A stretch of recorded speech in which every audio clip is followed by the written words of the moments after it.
Bienvenidos a RosMed, el podcast de medicina ideal para escuchar mientras haces ejercicio o cualquier actividad que prefieras. Capítulo 43. Betalactámicos y otros antibióticos activos en la pared celular y en la membrana.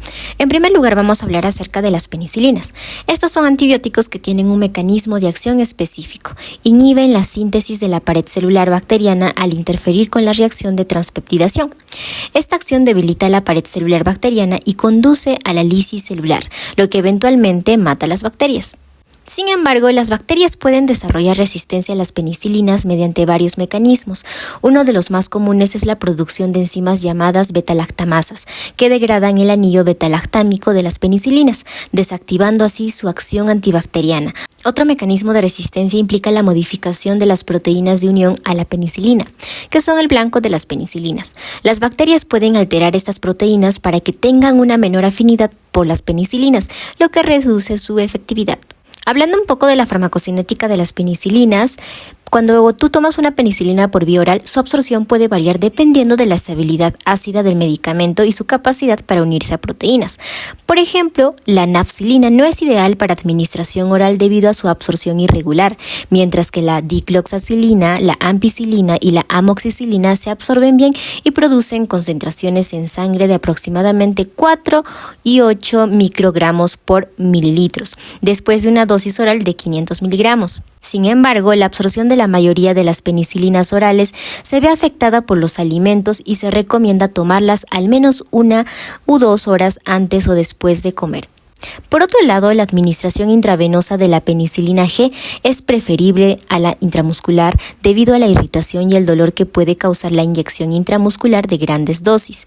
Después de una inyección intravenosa de 1 gramo de penicilina G, las concentraciones en sangre pueden alcanzar entre 20 y 50 microgramos por mililitros a los 30 minutos. Sin embargo, solo una fracción del medicamento en sangre está presente como forma libre, ya que la mayoría está unida a proteínas.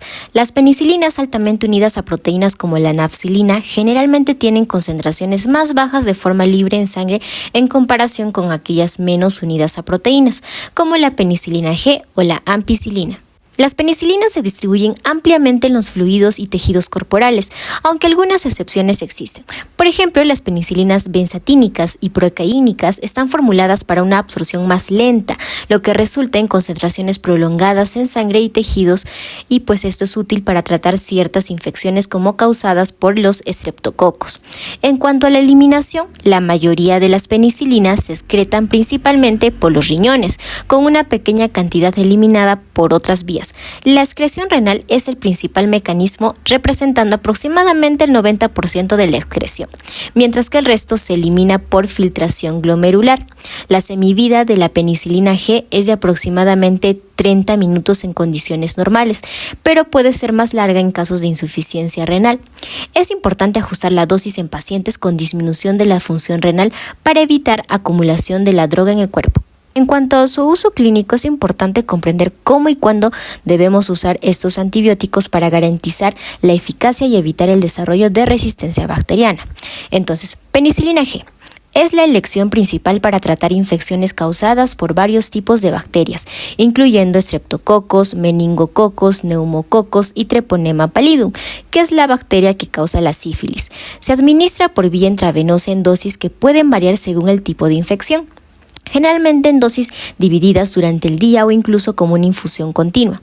La forma oral, conocida como penicilina V, se usa principalmente para infecciones menores debido a su biodisponibilidad relativamente baja y su estrecho espectro antibacteriano. Penicilinas resistentes a la betalactamasa estafilocócica. Estas penicilinas semisintéticas son útiles para tratar infecciones causadas por estafilococos que producen betalactamasas, como ciertas cepas de Staphylococcus aureus. Ejemplos incluyen la dicloxacilina, oxacilina y nafcilina.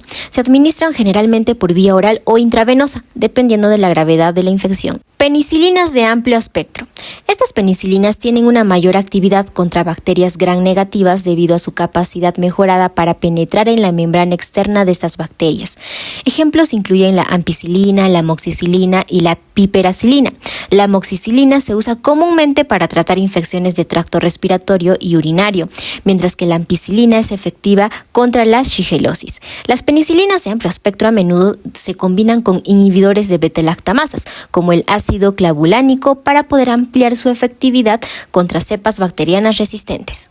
Cuando hablamos acerca de las reacciones adversas, es importante mencionar que las penicilinas son generalmente bien toleradas, lo que lamentablemente puede llevar a su uso inadecuado. Sin embargo, la mayoría de los efectos adversos graves están relacionados con la hipersensibilidad.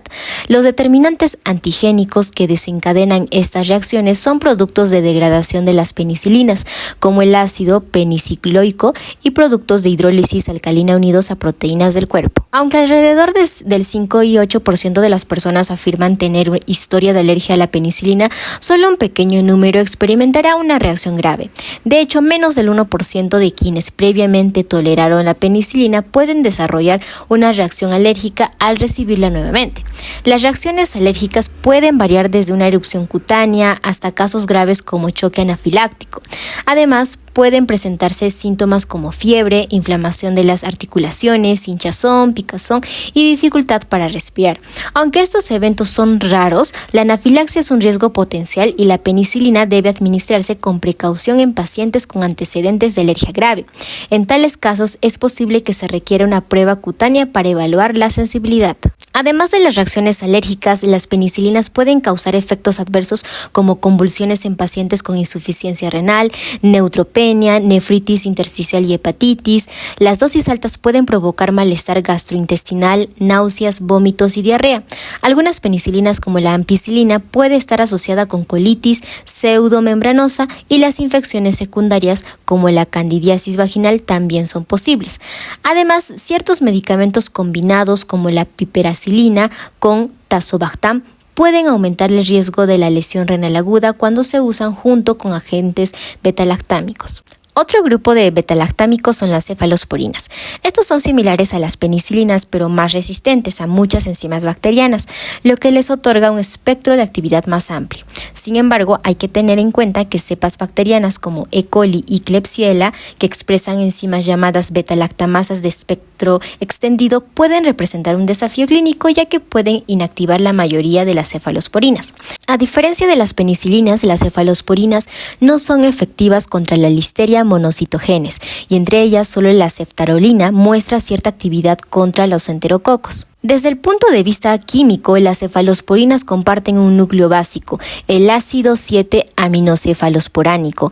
Aunque las cefalosporinas naturales tienen una actividad antimicrobiana intrínseca baja, la introducción de diversos grupos en su estructura ha generado ciertos compuestos potentes y relativamente seguros. Tradicionalmente se han clasificado en 4 generaciones principales, principalmente según su espectro de actividad. Las cefalosporinas de primera generación, como la cefasolina y la cefaxlexina, son especialmente efectivas contra cocos gram positivos como streptococos y estafilococos. Sin embargo, no son activas contra cepas de estafilococos resistentes a las meticilinas. A menudo también muestran sensibilidad contra bacterias como la E. coli, la Klebsiella pneumoniae y Proteus mirabilis, aunque su actividad contra otras bacterias como la Pseudomonas aeruginosa es limitada. Estas cefalosporinas son útiles para infecciones de tracto urinario y de tejidos blandos, pero no se recomiendan para infecciones sistémicas graves. La cefasolina en particular es ampliamente utilizada para profilaxis quirúrgica y para tratar infecciones estreptocócicas y estafilocócicas que requieren terapia intravenosa. Aunque no penetra en el sistema nervioso central y por lo tanto no es adecuada para tratar meningitis, es mejor tolerada que las penicilinas y se ha demostrado eficaz en infecciones graves como la bacteriemia. Además, también pueden ser una alternativa en pacientes con alergia leve a la penicilina, siempre que no presenten hipersensibilidad inmediata. Por otra parte, las cefalosporinas de segunda generación como cefaclor, cefamandol, cefonicida, cefuroxima, ceprosil, loracarpep y la ceforanina son una categoría heterogénea con diferencias en actividad farmacocinética y también en toxicidad. En general, estas cefalosporinas son más activas contra una gama más amplia de bacterias que las de primera generación, incluidos algunos gram negativos. La cefuroxima acetilo es una de las cefalosporinas orales de segunda generación más utilizada en Estados Unidos. Se prescribe comúnmente en dosis de 250 a 500 miligramos por vía oral 2 veces al día para adultos y de 20 a 40 miligramos por kilogramo por día para niños, con un máximo de 1 gramo por día. Por otro lado, la administración intramuscular de estas cefalosporinas suelen ser dolorosas y por lo tanto se evita la dosificación y los intervalos que varían según el agente específico. Las cefalosporinas de segunda generación tienen aplicaciones clínicas diversas. Por ejemplo, se usan para tratar infecciones de tracto respiratorio inferior, sinusitis y otitis, especialmente cuando estas están causadas por bacterias productoras de beta-lactamasas, como Haemophilus influenzae o Moraxella catarrhalis. Además, algunas cefalosporinas de esta generación, como cefoxitina y la cefotetan, son útiles para tratar infecciones anaeróbicas mixtas como perutinitis, diverticulitis y enfermedad inflamatoria pélvica, debido a su actividad contra los anaerobios, incluyendo muchas cepas de bacteroides frágiles. La cefuroxima también puede ser efectiva contra neumococos y el Haemophilus influenzae, productores de beta-lactamasas en la neumonía adquirida en la comunidad. Sin embargo, es importante tener en cuenta que aunque la cefuroxima puede cruzar la barrera hematoencefálica, no es tan eficaz como otras cefalosporinas de tercera generación en el tratamiento de meningitis y no se recomienda su uso para este propósito. Las cefalosporinas de tercera generación, como la cefoperazona, la cefoxima, la ceftazidima, la ceftriaxona, cefixima, la cefpodoxima protexilo, el cefdinir, el cefditorempivoxilo, el ceftibuten y la moxalactama tienen una amplia actividad antimicrobiana, especialmente contra bacterias gram negativas. Estos agentes han ampliado la cobertura gram negativa en comparación con las cefalosporinas de segunda generación, y algunos pueden cruzar la barrera hematoencefálica y son efectivos contra Citrobacter, Providencia, Haemophilus y Neisseria. Y también la ceftazidima es el único agente con actividad útil contra la Pseudomonas aeruginosa.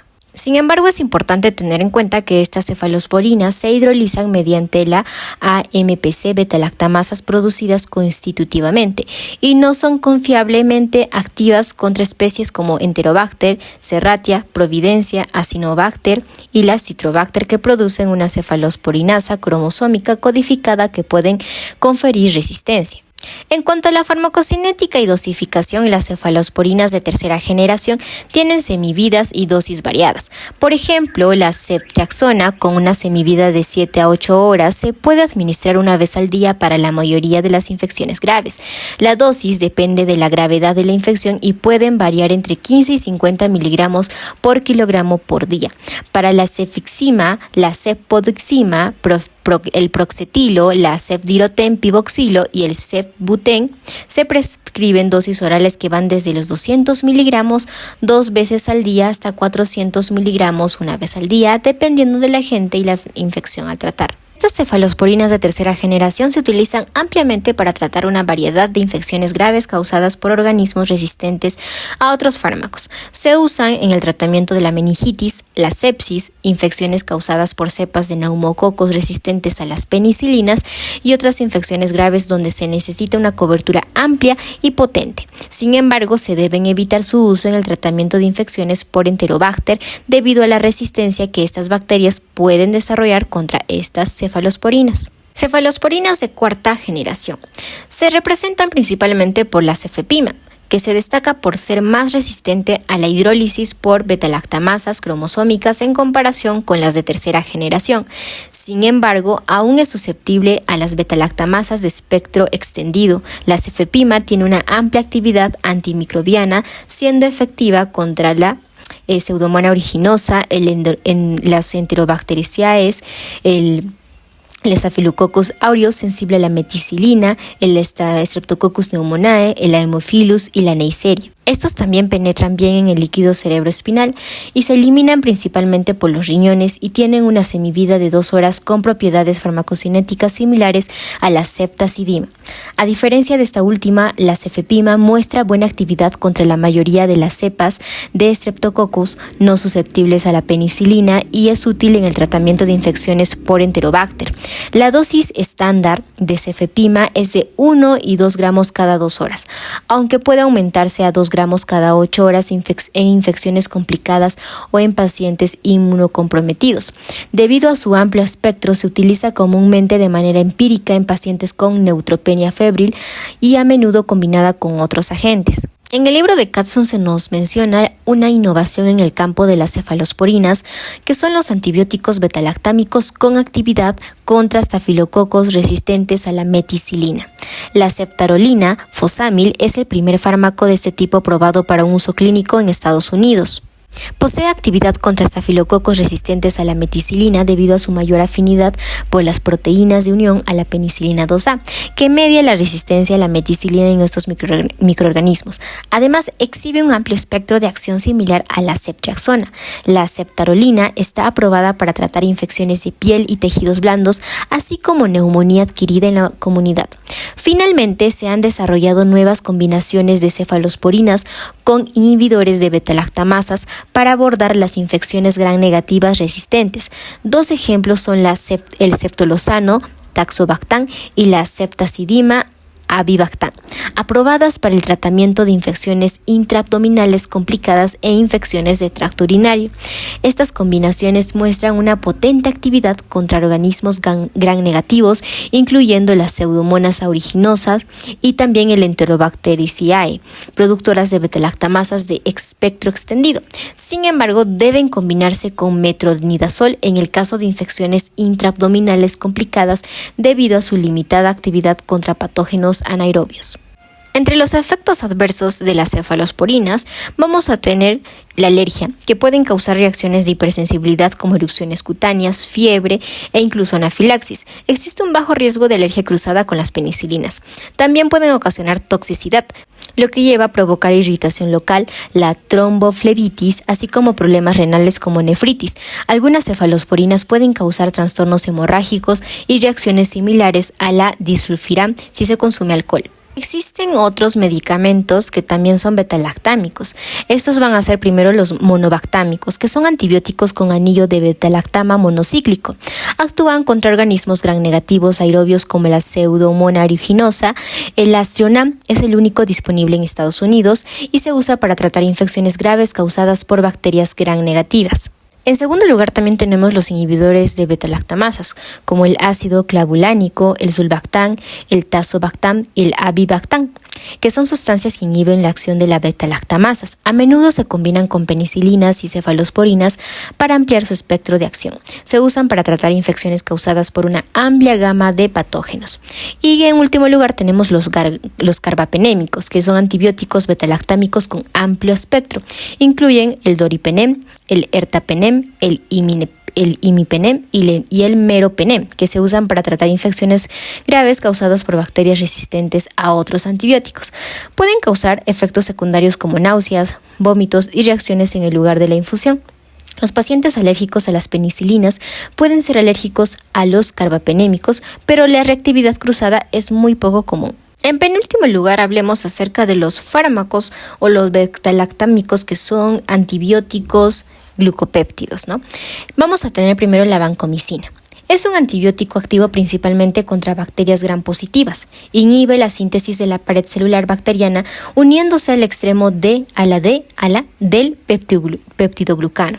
La resistencia a la vancomicina se debe a la modificación del sitio de unión del peptidoglucano. Se usa para tratar infecciones graves como la endocarditis causada por estafilococos resistentes a la meticilina y puede causar efectos adversos como flebitis, fiebre, ototoxicidad y la nefrotoxicidad. También tenemos la teicoplanina. Si Similar a la vancomicina en mecanismo de acción y espectro antibacteriano, y se administra por vía intramuscular o intravenosa y tiene una semivida larga. Por otra parte, también tenemos la telavancina, que es derivado semisintético de la vancomicina, activo contra bacterias gram positivas. Tiene dos mecanismos de acción: inhibe la síntesis de la pared celular y aumenta la permeabilidad de la membrana. Se usa para tratar infecciones complicadas de piel y tejidos blandos como dosificación intravenosa una vez al día. Puede causar nefrotoxicidad y tiene preocupaciones por la insuficiencia renal y la mortalidad asociada. Y finalmente, la dalbavancina y la oritavancina son lipoglucopéptidos semisintéticos derivados de la teicoplanina. Inhiben la síntesis de la pared celular bacteriana. Tienen actividad contra las bacterias gram positivas, incluyendo cepas resistentes a la vancomicina. Se administra intravenosamente una vez a la semana y tiene semivida extremadamente larga. Aprobadas para tratar infecciones de piel y tejidos blandos, la dalbavancina ahora puede administrarse también en dosis únicas. Y finalmente hablemos de otros agentes activos en la membrana o la pared celular. En este caso, primero vamos a mencionar la daptomicina. Es un lipopéptido cíclico activo contra bacterias gram positivas, incluyendo cepas resistentes a la vancomicina y el Staphylococcus aureus. Su mecanismo de acción involucra la despolarización de la membrana celular bacteriana, causando muerte celular rápida. Se elimina por vía renal y se administra intravenosamente una vez al día. Se utiliza para tratar infecciones de piel y tejidos blandos, bacteriemia y también la endocarditis. Puede causar miopatía y nefrotoxicidad, y los niveles de creatina fosfoquinasa deben ser monitoreados regularmente. También tenemos la fosfomicina. Inhibe una etapa temprana de la síntesis de la pared celular bacteriana al bloquear la adición de la fosfonobilpiruvato a UDNP N-acetilglucosamina. Esta se activa contra organismos gram positivos y gram negativos. Se excreta por vía renal y está disponible en formulaciones orales y parenterales. Está aprobada también para el tratamiento de infecciones del tracto urinario inferior en mujeres como una dosis única oral de 3 gramos. Parece ser seguro en el embarazo y puede ser eficaz en hombres con infecciones del tracto urinario también. Por otra parte, también tenemos la bacitracina, que es una mezcla de péptidos cíclicos activa contra bacterias gram positivas. Inhibe la formación de la pared celular bacteriana al interferir con la desfosforilación en el ciclo del transportador de lípidos. Se administra tópicamente debido a su nefrotoxicidad cuando se administra sistémicamente. Comúnmente se usa en combinación con otros agentes tópicos para tratar infecciones de piel y mucosas. Pueden causar hipersensibilidad y no debe aplicarse en heridas abiertas. Y por último, la cicloserina, que es un antibiótico utilizado principalmente para tratar la tuberculosis causada por cepas resistentes a los agentes de primera línea. Inhibe la incorporación de la D-alanina en el pentapéptido de peptidoglucano bacteriano. Se administra oralmente y se distribuye ampliamente en los tejidos. Puede causar toxicidad del sistema nervioso central, incluyendo cefalea, temblores, psicosis aguda y convulsiones. La dosis adecuada debe mantenerse para evitar efectos adversos graves. De esta manera hemos concluido con el resumen de betalactámicos y otros antibióticos activos en la pared celular y en la membrana, capítulo 43 del libro de Katsu. Si te gustó, dale like y suscríbete.